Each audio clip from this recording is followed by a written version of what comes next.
Thank you. I will call to order the Committee of the Whole, Parks and Environmental Sustainability.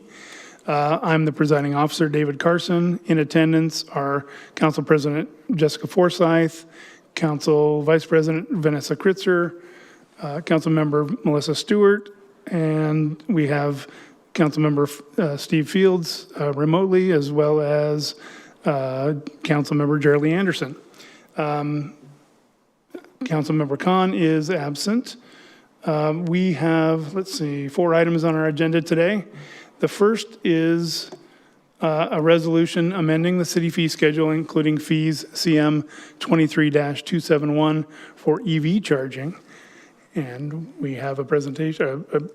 We've been here before talking about this, so this is a second touch on the topic. So I'll let you take it over. Great. Good afternoon, Council.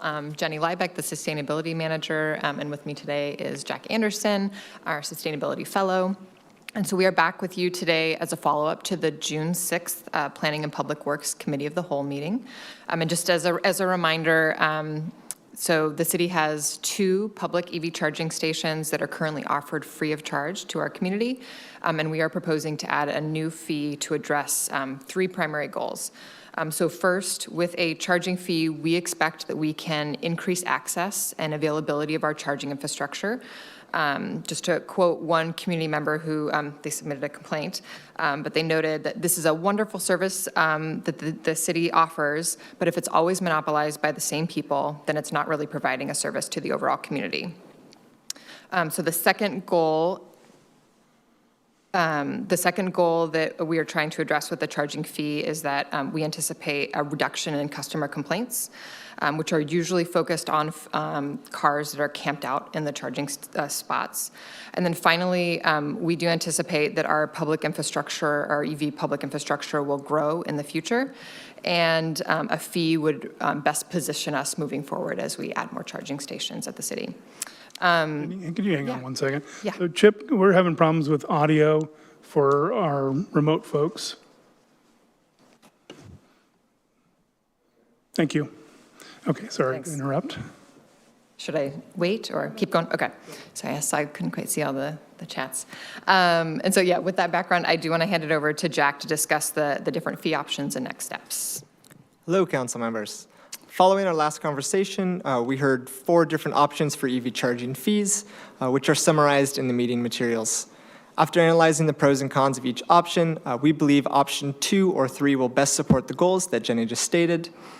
Option 2 involves implementing a per kilowatt hour fee, which is below the market rate for Redmond and will help recoup operating costs and encourage turnover.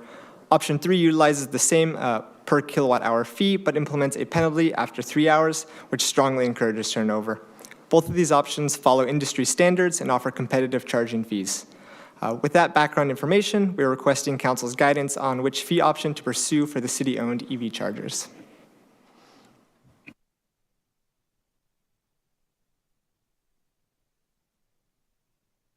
Sorry, I was just looking at the options we had in the pros and cons. Any questions from council? And we don't have I'll have to check our online folks, see if they have any questions. Okay. Okay, so we will definitely revisit the topic, even if so that those who are remote can 2 council members are remote can chime in potentially. But any questions from the 4 here? Councilmember Kritzer.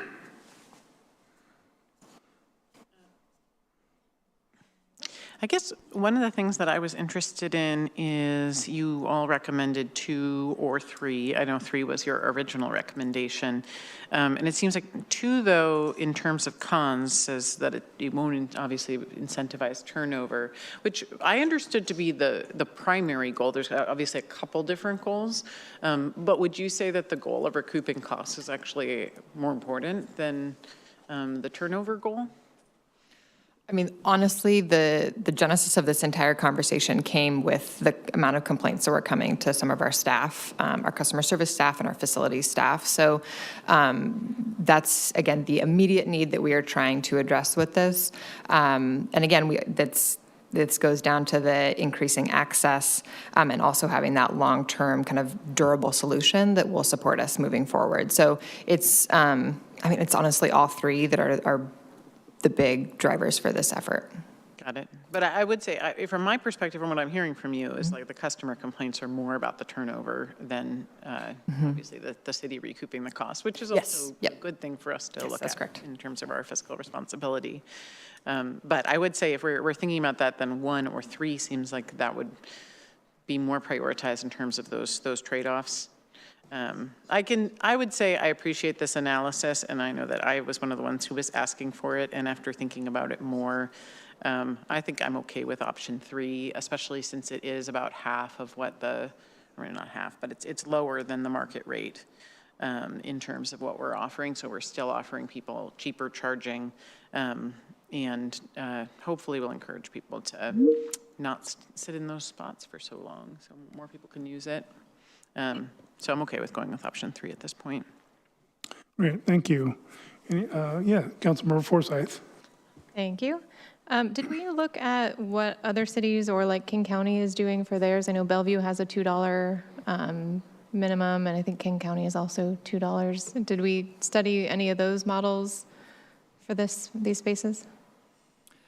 Are you just speaking just to the $2 per hour approach? Yeah. So actually, Jack, do you want to speak to the fees there? Yes, there is current WAC language from the state requiring a per kilowatt hour rate moving forward, just to kind of establish an industry standard, and yeah.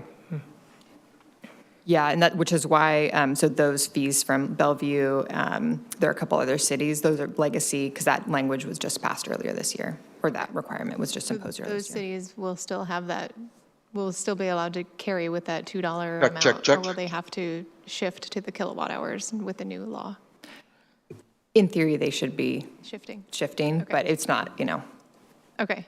So that's kind of why I'm having a little trouble wrapping my head around it, because I'm used to the $2 versus the kilowatt per hour. So what would that actually equate to in an hour? Do you know?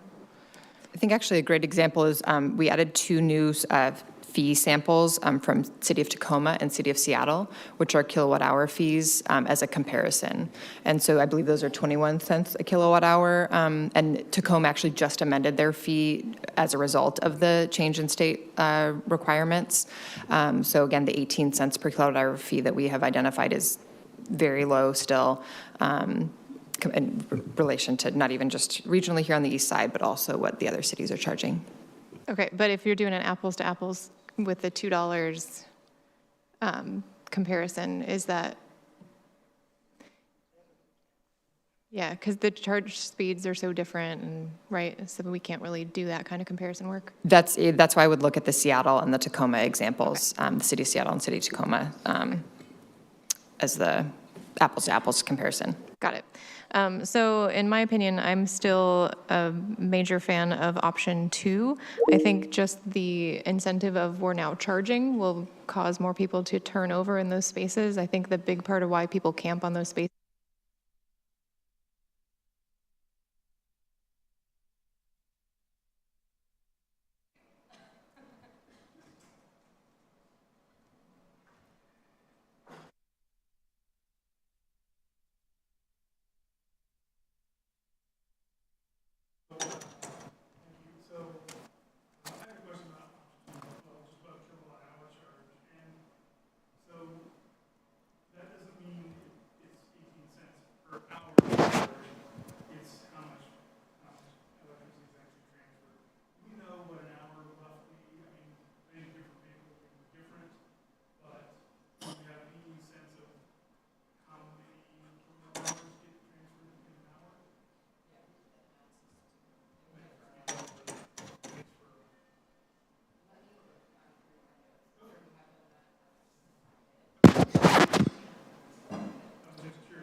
Looking at for, okay, I think we have our microphone back. That's good. No. Yep. You guys will have audio going in and out. Okay. I have to reboot one and launch another one for Got it. recognize. Thanks, Chip. So, okay, great. So maybe,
as we added more charging infrastructure to see if that rate needed to be modified. But again, we think it gives us a good foundation moving forward. Yeah. Thanks. Oh, it is working now. Okay, so, sorry. House system is working, okay.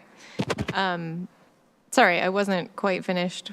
So yes, no, it was not, it's okay. It was the confusion. There was confusion. I'm in favor of option 2. I think that just the simple fact that we will start charging a fee will promote turnover. As I've been sitting here listening to the conversation, I could get behind a $5 an hour penalty, but just $5, no up to 25.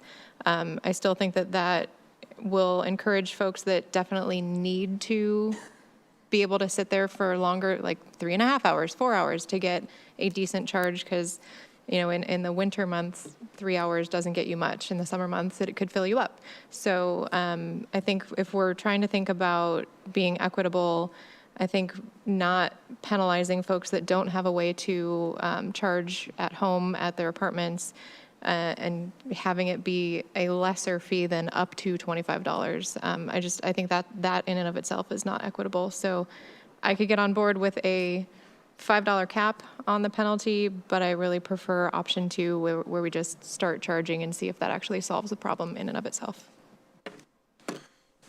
Okay. Councilmember Stewart, go ahead. Thank you so much for coming back to us on this. And not that this will happen, but even if we came back to like your original proposal today, I think that the conversation has been really valuable in helping us determine or talk about the new role of these public chargers for the public, because we are well beyond the early adoption, or we're a leading city in that now. So thank you for the information about the other cities that's in our packet, lots of East King County cities plus Tacoma, as well as the privately owned ones around Redmond. So those rates, a lot of them are listed here in the kilowatt hour, and they are significantly higher. 47 cents at Redmond Town Center per kilowatt hour at the Target store, 48 cents per kilowatt hour. They are just so much more significant.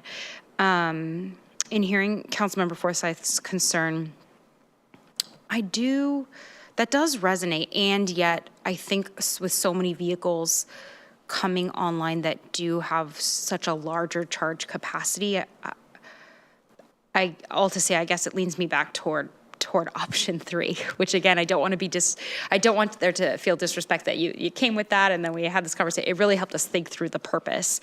So I'm leaning on 3 at the moment, and appreciate the packet having all of the data for us. Thank you. Councilmember Kritzer.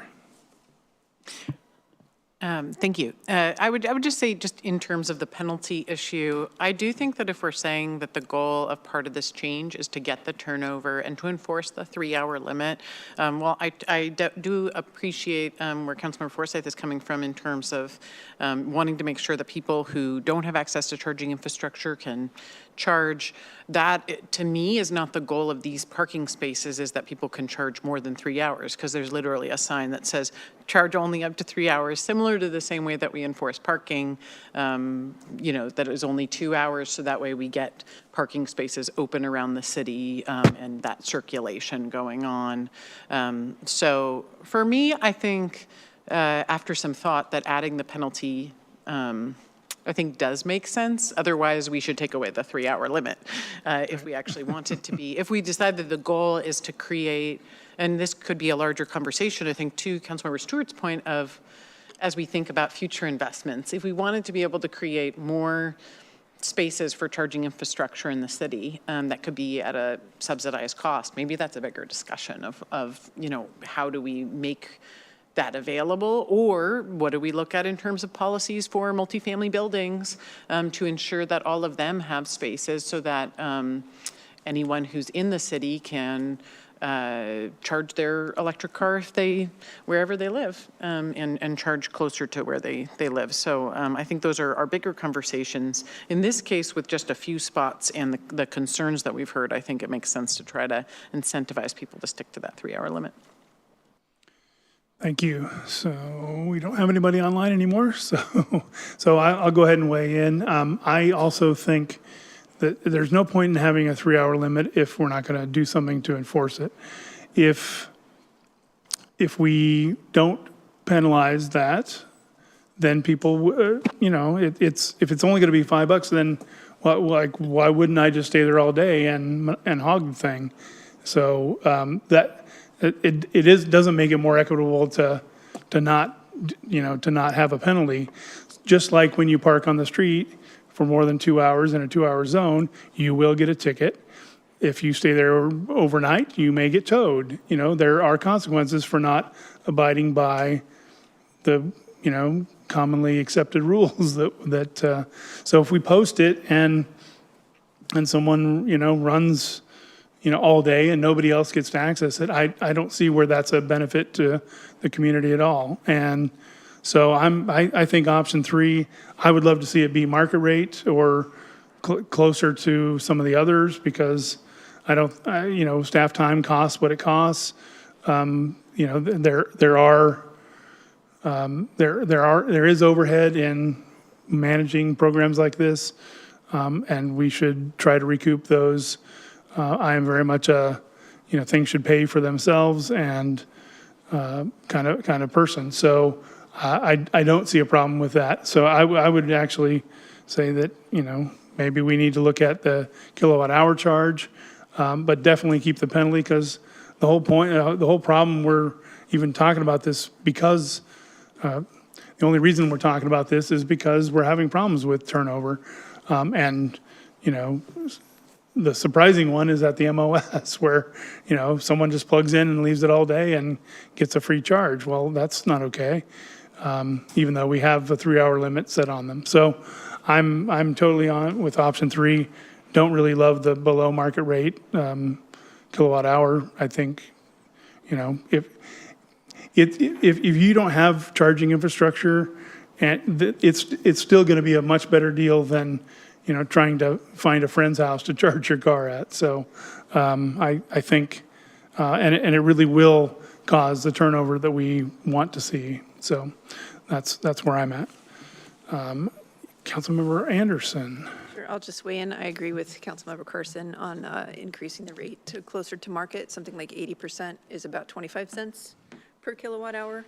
And I also, on the idea of a penalty, of a clarification, is this to automate the charge point system in order to charge the user directly? So it's basically automated enforcement. Okay, that's helpful. In that regard, I don't like the cap on the top of the fee. It should be also based on the number of hours used or charged or something like that. Thank you. So actually, kind of on that topic, I concur that, so capping out at 5 hours is like, if you're so irresponsible, you're just going to let it go all day, then, I don't know. I don't have much use for people who aren't willing to play by the rules. So I don't know. It seems, obviously that would exhaust basically the whole day, a 5-hour cap. But what if the car's still there the next day? So I think that's not ideal. So obviously charging for the time. Actually, could you go really quick through the mechanics of, so let's say I plug in, I do 3 hours. If I don't get to hour number, so let's say I go 3 hours and 15 minutes, do I get a $5 charge then or at the 4th hour? Ultimately, we can design that. We had anticipated basically imposing that fee at like the 3-hour and 15-minute a grace period kind of thing, to give folks a little bit of, again, that grace period. But yes, we have the ability to flex that. Basically change. Okay, and that's what I was hoping to hear is, because if you realize, just at exactly 3 hours and you run out there and it's three hours and a minute, then, I mean, that's not what we're really going for. We're not going for the additional revenue. We want the turnover. So I like that approach. And, we have more questions. I knew it was going to take 20 minutes on this one. Councilmember Kritzer and then Forsyth. Well, I would say that the cap up to 25 seems like it would be sufficient, because I think if you have that plus the amount that you paid in the first 3 hours, that's going to be more than people in general pay to charge up their car at any other station at the market rate. And so it is going to be above that, so it is going to be a significant enough penalty. I think that it would dissuade people from, doing that every day, right? Because it actually would be cheaper for them to go to a different place and charge it for a reasonable amount of time, or just stay in To a the public, reasonable amount yeah. of time in that spot. Yeah, to a market rate public place. Yeah, so I do think that, but not going above that, I think makes sense. Yes. So I just wanted to circle back on the amount of people that we're actually trying to solve this problem for. If I recall the last conversation, it's only 30% of the time that someone stays there over 3 hours. So we're having a big lift for solving for something that is not as frequent as we're all kind of in this room thinking it is. Am I correct in that thinking? I mean, I think 35% of the charging events is quite a bit personally, but yes, and that's ultimately what we're trying. And is it 35% of the charging events or 35% of the people using it? The charging events. So it could just be 5-6 people that are over abusing it that we're trying to solve for those 5 or 6 people. Yes, and again, as we discussed this challenge, before we even got to this table, this felt like the best strategy, or the kind of, going to council obviously is a time-intensive process, but this still was the best and easiest solution in our research of really addressing this, again, without a lot of reliance on staff time to kind of manage it one-on-one. I still think I'm opposed to penalizing folks that aren't the ones causing the problems. I have a feeling that if we were to look at those user accounts, that we would see that it's the same people over and over abusing that situation. So I'm still not in favor of option 3. I would be in favor of option 2 if we bumped it up to say something more like 25 cents, like Councilmember Anderson mentioned, or just having a one-time penalty fee, being whatever that would be. But I think we're trying to solve for a bigger problem we're trying to have a big answer for a smaller problem that's in front of us. So I'm kind of thinking, how this is going to work in practice. And so what I think is going to happen is the people who are abusing it right now, they are going to potentially abuse it again, and they're going to get a really large bill, and they're going to not do it anymore, which is exactly what we want. And for the people who aren't going over 3 hours, they don't see the penalty now. So I'm not, again, it's the people who are abusing obviously the free charging. So that's its own attractant, and anytime you give away something for value, there's going to be an infinite amount of demand. So I think that clearly we were solving that problem. The second problem, where we have people overstaying their welcome, it's going to happen, once, maybe twice per person, and they're not going to do that again, which is exactly what we want. So I don't mind it being, a $25 cap. I think that's reasonable. Let's say someone was unavoidably detained. Well, $25, okay, that, but if let's say they just left it overnight, totally forgot it was on the street, that could be, that can really add up. So I think probably having a cap is okay, but still charging them for the kilowatt hours. Did you find the number of? No? Okay, so we still are looking for. Yeah, no, I have not found it, but I did, so just quickly do that. Oh, your mic's off. Sorry. Yeah, no, I didn't do the math. I want to, let me circle back via email with that, because I know, Okay. again, we did the math. We can do it on the back end.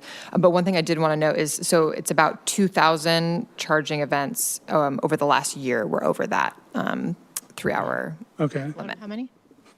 Out of how many? Out of, it's almost 6,000. So, yeah, well, right. And so a third of, okay, well, great. Okay, do we have, Councilmember Anderson, go ahead. So it sounds like we have significant customer data on this, and I think that one thought that came up, I can't remember if it was Mr. Carson or Ms. Forsyth's comment, can we do something like a 3 strikes penalty where that penalty doesn't get implemented until after they're frequent abusers? Because one of the things that I think Ms. Forsyth pointed out is we haven't started charging and using any sort of disincentive or financial disincentive at this point. So that alone might change people's behavior, that it costs money.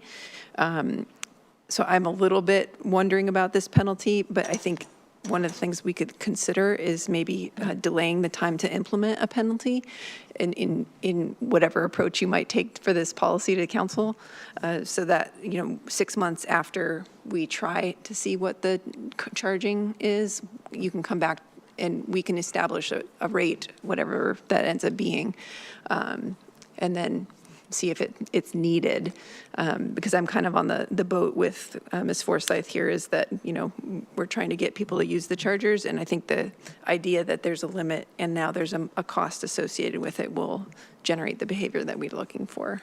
So, thank you. Great.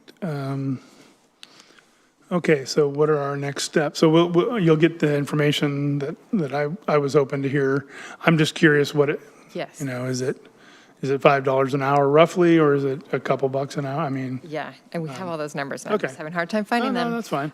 Yeah, so what I'm hearing today, though, is not quite consensus, though, so I want to just get clear. So I'm hearing basically support for option 2 and 3, so charging a, per kilowatt hour rate or a per kilowatt rate plus a penalty. So I guess I would love direction on that, and then also, so Councilmember Anderson, your question about can we delay, a penalty? It may not even be needed. We absolutely can do that. And then I can return in the future and we can assess whether a penalty is needed to, further move folks along, because we do have really great access to data through the charging stations. And then the other question I have is just about the rate. So I've heard a question about market rate, whether we want to increase the proposed 18 cents per kilowatt hour up to 25 cents or, something else. So I would just love direction from the council on those 2 questions. Okay, so round robin. So first and second questions. Just jumping in, I'm good to go with if we jump it up to 25 and then do like a 6 or 9 month grace period of figuring out and then returning with data to see if we actually need a penalty. Yes, we'll just go around the room. I was a fan of giving the subsidized rate of the 18 cents. I would say if we are going to go up, maybe we should be at parity with some of our neighboring cities of 21 cents as an in-between of what we're talking about there. I think if a majority of people are on board with option number 2, then I can get on board, but I actually am supportive of adding the penalty to more quickly resolve the issue of turnover. But I can get on board with option 2 and then coming back on it if that's where a majority are at. But I guess my preference would be option 3. Councilmember Anderson, what do you like? I just stated a little bit about what I had suggested. I think the one other comment I'll give for food for thought for council is that we have no parking fees anywhere else in the city, so this conversation could be indicative of others in the future. So keep that in mind in terms of where we're establishing rates and what that might look like for us. I like both the market rate because that's something we can manage too, and then also a subsidized market rate. And I just suggested 80%, but I would be happy for staff recommendation on that as well. Yeah, and Councilmember Stewart. I'm in favor of the subsidized rate in general. If it's something other than subsidized, like the 80% was like a suggestion on the floor, I would want it to be I would almost want to hear the number come back, because the number to solve what? So to pay for what? To recoup what? So I would almost be open to a staff suggestion on that rather than just picking one. That's where I'm at. Okay. Thanks. And so I'm definitely for closer to market rate. I heard like 47 cents was what someone said at Redmond Town Center is what they're charging. That 47-cent one is really high Well, right, comparatively to all. right, but so Target and, so it's, I mean, that's what they're charging. Again, I'd like to know, the other question, what do you actually get for that? But, and actually, the kind of the follow-on to that is, well, how do we not have to set this all the time? How do we set this to some kind of a number that recoups our costs? And if we're looking to pay for, staff overhead for the program, so setting it to a rate that can move with demand, with supply and demand, with the cost of the actual electricity, so that we don't have to come back and set it to another per kilowatt hour charge. Because, we don't know what prices of electricity are going to do. I don't know how stable they've been I don't look at electricity futures, or I don't think they have many futures because it's kind of on demand. But the idea is, let's not have to set this all the time. So was that contemplated in this? So part of this is the intent too, is that this would be part of the fee schedule, so it would be assessed. I'd have to talk with Jim Haney to see if we could integrate that flexibility. We did try to embed as much as we could, and this was kind of where we came, or the place we landed, but I can confirm with him. Right, and I don't know what prices fluctuate. I mean, if they do, I would imagine they do go, but maybe not as much as gas does. So I just have no idea because I've never seen that data. But Councilmember Forsyth. Sorry, I was just checking. The 48 cents is actually, I think, is the fast charge. Is that correct? Yeah. And it's actually lower, so I don't want us to get too confused with the 47-cent mark benchmark. Yeah. So, okay, yeah, Councilmember Kritzer. Yeah, I think it's noted in the memo that 32 cents is the average for this area. And I would just say, as a note in terms of us thinking about raising it from the original proposal, is that we're going from free to making people pay. So it makes sense to me to keep it lower if the idea was to still incentivize people to charge and to be using electric vehicles. But so I would just have staff keep that in mind as you review any updated proposals there. Councilmember Anderson. Sure, and the last comment on this, I will just remind us, we're talking about 4 spaces in the city that Right. turn over 6,000 times a year. So I think that's the number of users we don't know necessarily. But I think it's, in terms of adding 4 spaces to the available EV charging market. Sure. It makes sense to make them market rate so that they don't pile up, so. Okay, clear as mud. Pretty clear. We don't have 2 members here, which is problematic. Yes, go ahead. So isn't it on us to compromise in this moment? Because delay of a decision actually just results in further complaints from the community who's trying to use this public good. So for my part, I'll say, as long as we are now I'm very much on board with making the change to charge, and I'm very flexible and willing to compromise on this and to try to come to a solution here because we kind of own it at this point. I kind of feel like we're the roadblock. Yeah, Councilmember Anderson, then Kritzer. Can we have this come back to your committee with some of the integrated comments? If you're willing to have a longer, the committee is completely full for next week. Okay. So if there would be new information to consider and we wanted to make that choice, we could. And again, this is something that we can change, in 3 months if we have, and I don't, if we decide not to do a penalty, I don't want to see it be that long a time, a 6 or 9 month. Within 3 months, we should know if it's working or not. So I would like to see us, if we do that, which I don't know, it doesn't seem like there's support for that, but Councilmember Kritzer. Yeah, why don't we, I guess I would just propose and see if others are on board. What if we just start with the 21 cents per kilowatt hour to be similar to our neighboring cities and higher than proposed, closer to market rate? And then in 3 months, we get the data and reassess? Do others? And agree what with that about the with no penalty? penalty? And wait on the penalty? I support that, but I would say we probably need 6 months of data because I think we need to capture some colder months. Because if we start it now in the summer months, turnover is going to happen faster anyway. So I think we need the colder months to actually capture that data as well. What we can also do is just integrate this into the monthly updates I provide council, so you can see the data through the summer. And then if you're like, hey, I'd like to hear about this next month, then we can, Yeah. I can do that. So just, yeah. Councilmember Stewart. Thank you. I totally can get on board with the 21 cents, ditching the cap. And I would suggest that we actually reevaluate at the time that we see the results of the fleet study, which is intended to be December of this year anyway. Just make sure, fleet study, looking at fleet, our electric vehicle charge infrastructure. This is the public EV charging infrastructure. So just. They're neighbors. They're Yeah, in December.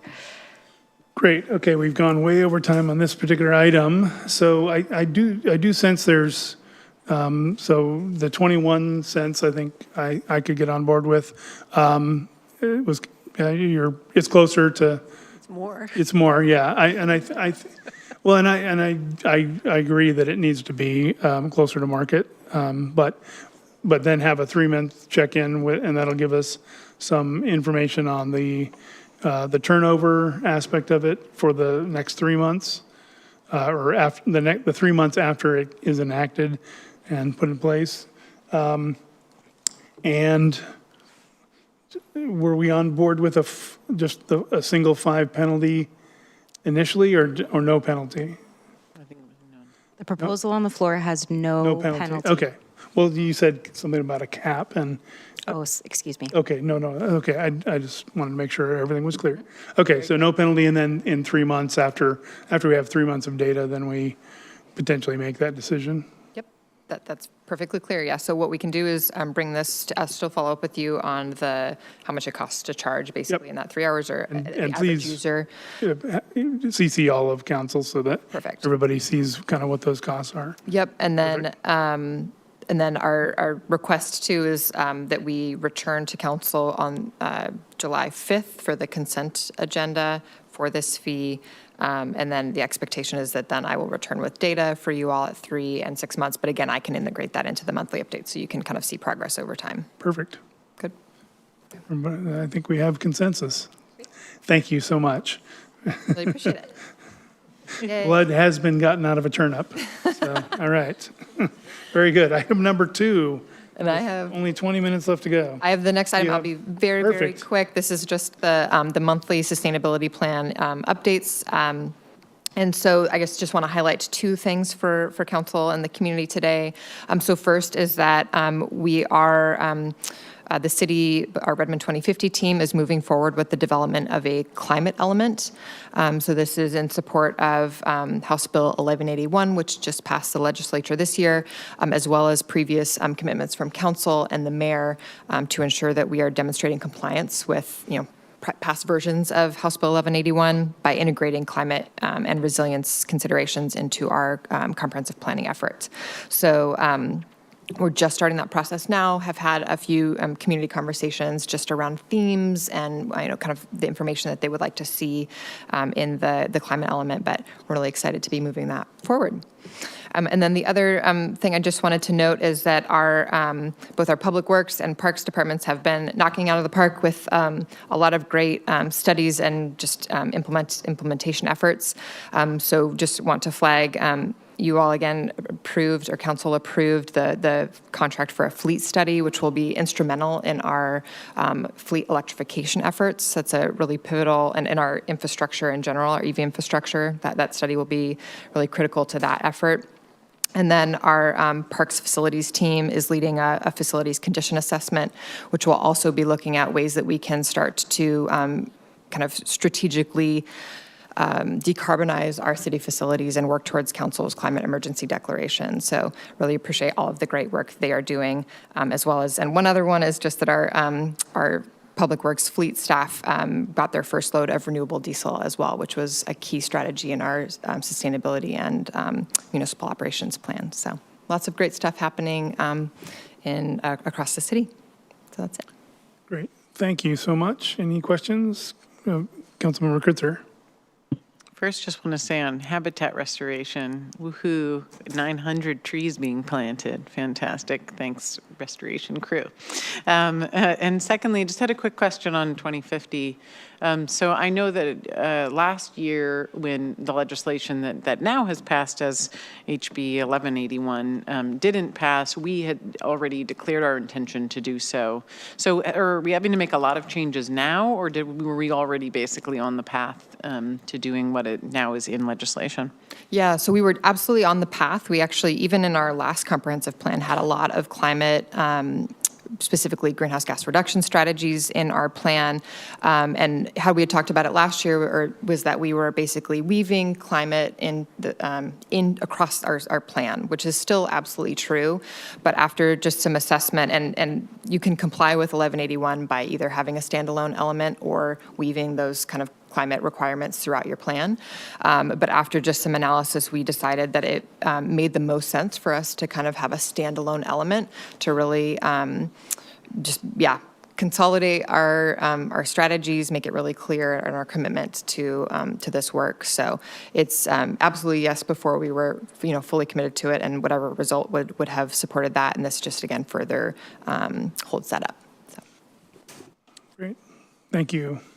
All right, I think that is it for those. So we move on to item number 3, which is approval of a consultant agreement with Urban Forestry Services, Bartlett Consulting, in the amount not to exceed $275,000 for tree health risk assessment and mitigation plan.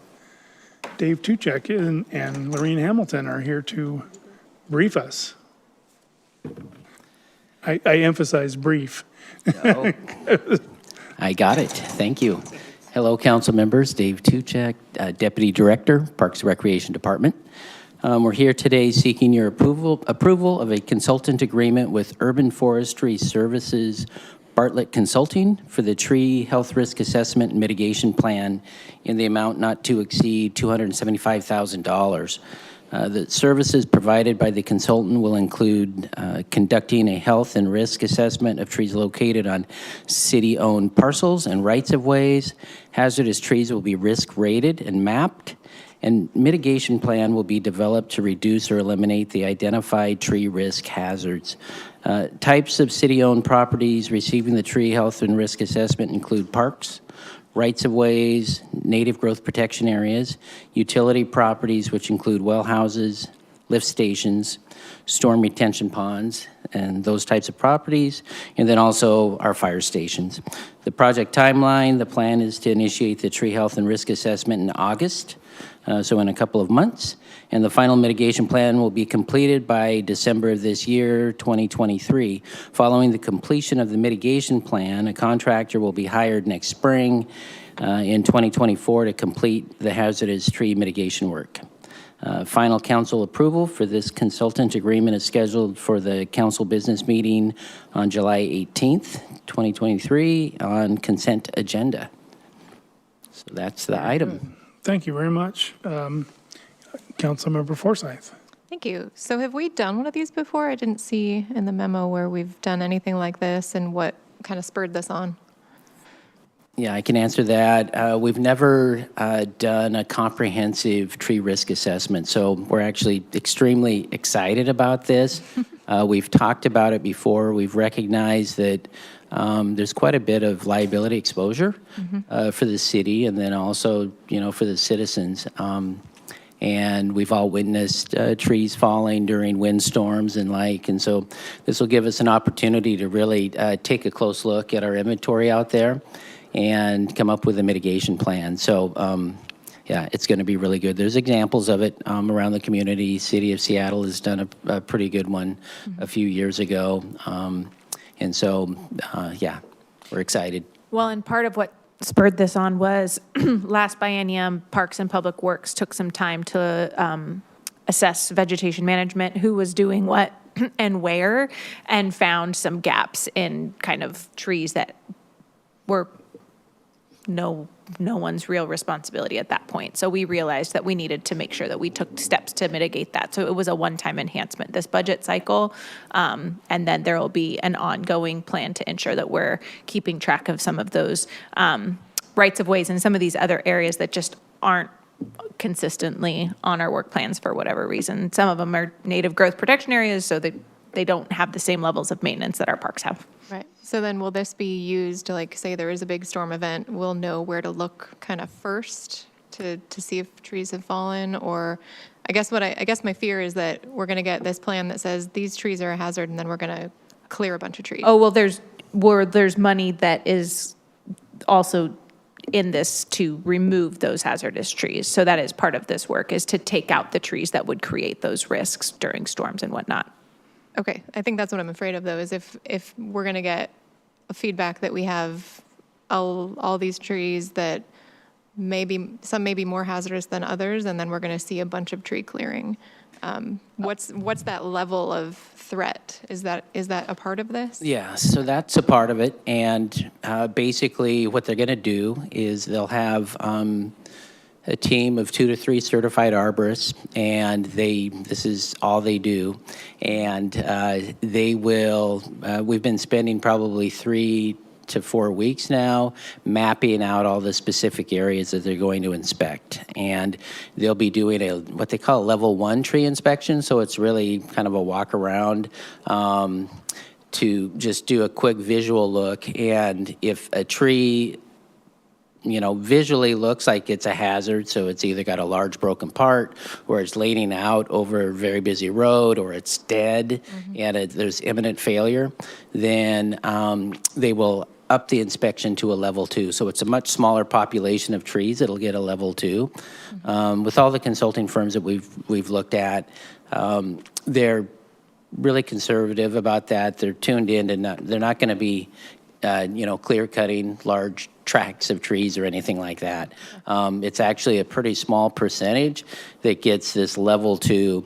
And really, like I said, the intent is just to create a much safer community because, like I said, and we've all witnessed it, we've had some pretty catastrophic failures in the past, and you see it on the news in other communities too. So we'll be taking a conservative approach, and then we also, where it makes sense, we'll be replanting trees. Okay. So it's not just removal. And the mitigation work doesn't necessarily mean removal. It just might be that, this third of the tree is really unhealthy and it's hanging over the really busy arterial in the city. So we'll take off that part of the tree, but the remainder will stay. Okay, I appreciate that. Definitely want to make sure safety is the top priority. I have heard some horror stories of arborists that have basically just been like, I'll find a reason. So I just want to make sure we're being very mindful for maintaining what we do have. That's absolutely, we agree, and we will keep an eye on that. And we feel like the consultant that we have found is going to help us create safety while also continuing to further our tree canopy goals. And Dave and his team, I have great faith that they'll continue managing this consultant closely. And if we find that there are larger amounts of hazardous trees than we anticipated. I don't know that we're anticipating that, but if that were to happen, then we would begin to create plans for making sure that we were planting wherever we could replace. I think some of the trees that will be removed are in places that would not make sense to replant. And so it would also be determining then where can we replant. But this work will dovetail nicely with our climate resiliency and sustainability and vegetation management work that we're going to be doing. And that consultant contract will come to you guys in the next few months as well, because that will also help further our tree canopy goals. So it really does also dovetail with some of the other work we're doing. Thank you. Yep. Great, thank you, Councilmember Anderson, and then Kritzer. Thank you for the feedback on this contract. 2 things that stuck out to me when I had a look at it that I think council should be at least aware of, and I would appreciate if you could reply to us on this before we make a decision on it. One thing is the definition of tree as bigger than 12 inches. And I'm more familiar with 6 inches as defining a tree, which might cover some of Councilmember Forsyth's concerns. And then also the definition of hazardous, which has come up a number of times since I've been on the council. And I think that those are things that we as council members need to be aware of as the rationale for why a tree may be removed or whatever that is. But I don't think we've necessarily come to terms with what those two things really mean. In an email to council on if we have an internal definition on that, that would be really appreciated. And then I have a question, if the scope of the assessment also includes essentially a count. I didn't get that from the scope document. Count of how many trees we actually have. So how many, no, okay. Yeah, so this is going to, they'll have a detailed map of the trees that receive a level 2, which is the higher risk trees, but this isn't an actual tree inventory because they're basically going to be inventorying, looking at trees that they call it a target area. So I'll just use like the 800-acre watershed. They would just do the perimeter. They're not going to do the interior because there's really no hazard if a tree falls in the middle of the forest, right? So you're really not going to get it's not an actual tree inventory for every tree in the city. It's just going to be inventorying the highest level of risk trees. It'll have those mapped. Okay, thank you. And then as a secondary question to that, we're not measuring canopy if we're not doing an inventory either. Okay, great, thanks. No, we measure tree canopy separately. Okay, thank you. Councilmember Kritzer.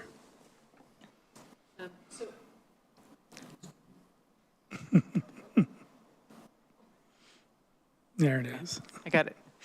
In terms of process, once you do this assessment, it sounds like you've come to us with a contract for the assessment. Will you come to us with the contract for the actual removals separately?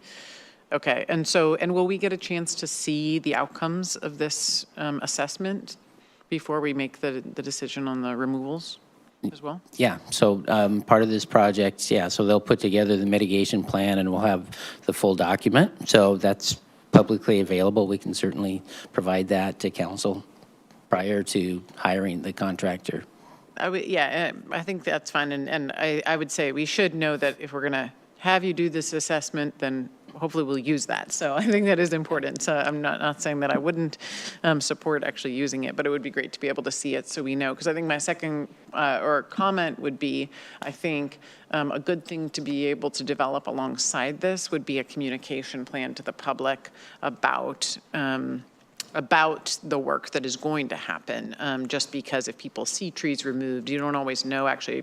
For example, across the street from my house, a tree was removed. That I ended up putting in a Q alert to find out, was this legally removed? What was the reason? Because I loved that tree. And then it turns out that it was actually, I think, a dying hazardous tree. And so it was good to get that information. But for the general public, I think being able to share that out as they see when we get to that step. But now that we can kind of foreshadow that, if we could develop that at the same time would be great. The other question I had was, as part of this work, are we going to include any planning for how we'll use the wood from any trees that we have to remove in any sort of like restoration projects or other city projects? Because it seems like it's a good opportunity given many large woody debris types of projects that we have going on.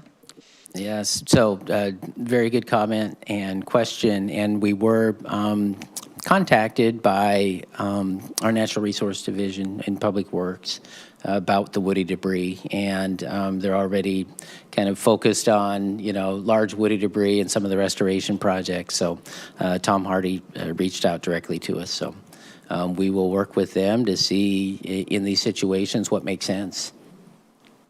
Great. So I had one quick question about will you have a map that we would be able to look at of what's intended to be not inventoried, but evaluated, so that we can make sure areas that we're potentially aware of, because there's some that I'm aware of that I would really like to make sure are on the list, and if not, figure out why they're not they're not city property, or they're for whatever reason not on the list. Make sure that we catch those, because there's several areas that I just want to make sure are on the map. So, We can definitely make that inspection map available. perfect. Yeah, and it's pretty extensive. I would But imagine. we have a lot of property in the city that needs to take a look at, so. Great. And you can also feel free to send those directly to us, and we Okay. can ensure that as well, to ensure that we're capturing those areas. Perfect. Okay. All right. Any problem with this going on consent? What are we talking about? This is July 18th. Yes. And we will follow up with an email to answer those questions that have been brought to us for a follow-up, in particular around the definition of hazardous, because there's some ways that that is evaluated from a standardization perspective. Great. Okay, I see no thumbs down. So is that a thumbs up? Okay, terrific. So we will see you on the 18th for this. Thank you. And the last item on our agenda is a Sourcewell competitive purchasing contract for Parago Park Lighting Field energy efficiency conversion. All right. All right, thank you. Eric O'Neill, Park Operations. It is a long title, but what we're really asking is for the council to authorize the mayor to access a cooperative purchasing contract so that we can do the Parago Park Field Lighting Energy Efficiency Conversion Project. So in a nutshell, we're taking down inefficient fixtures, 144 of them on 22 poles, and we're going to put 75 new LED fixtures up. We're asking for this item to be moved forward at the July 18th council meeting so that we can get a contract in place by the end of August. If we're successful in doing that, we can save 3% because the cooperative purchasing amounts get adjusted after that. So there's an opportunity there. And then we'll hopefully move into construction in November, December, where we can capture more energy savings over the winter. And it minimizes the impact to our users in those months, so we do not lose any revenue. We're able to move people to other fields during that time of year. So the timing is perfect. Great. There's a not to exceed amount associated with the ask of $951,576. I do anticipate coming under that with no problem. And And that's the ask. that is in line with our budget. That is the approved CIP budget amount. Terrific. Any questions for Eric? Councilmember Forsyth, quickly. Fully in support. Just wanted to know, is there any sort of warranty on these? As we've seen with some of the ones that have been replaced on highways, they've turned purple? I know that wouldn't be a fun experience while playing ball. I'm struggling to hear that. Oh, sorry. Is there any sort of warranty on the fixtures that we'll be getting? And if so, what would that be? Yes, there's just going to be a manufacturer's warranty. I do not have that information with me, but this is the fourth conversion project we've done and will be the third LED, and we have not replaced one fixture on the other two Great. projects yet. So. We are not suffering from the same purple issue as SDOT. No. So that's great. Thank you. Fully in support. Great. All right. I see no other questions. So we will see you, if we have agreeance, we'll see you on the 18th. And it looks like we do. Okay. Thank you, Eric. All right, thank you. All right. That brings us to the end of our agenda. Unless there is anything for the good of the order, we are adjourned.